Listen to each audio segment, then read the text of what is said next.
Again, this past week we looked at another question, true or false, in the men's Bible study, that simply said stress is often more about perspective than reality, true or false.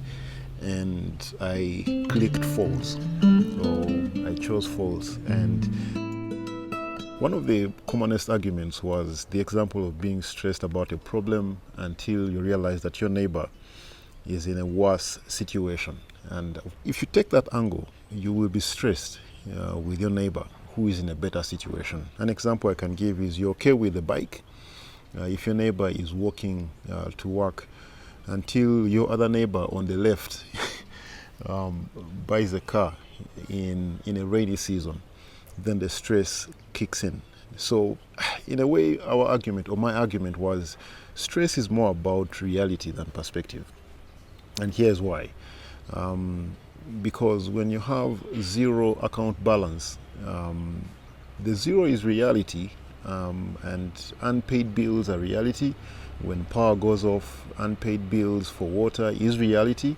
When water is cut off, and all of that seems to make sense. And here is where we need to switch it up a little bit, because faith, therefore, is defined as the substance of things hoped for.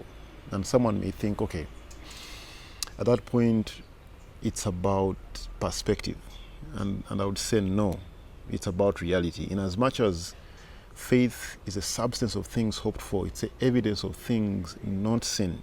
When you take a closer look at the scriptures, it's not just a different perspective. Scripture is actually reality. Scripture is reality.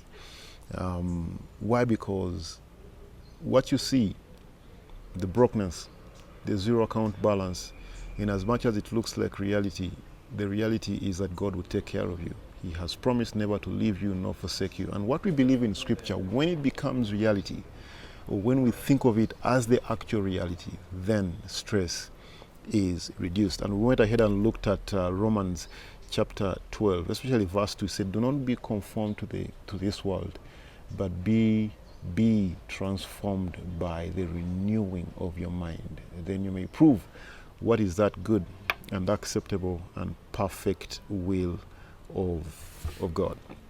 And I pray that this will be an encouragement for you today to look at Scripture and what God has promised in the Scriptures to be your reality.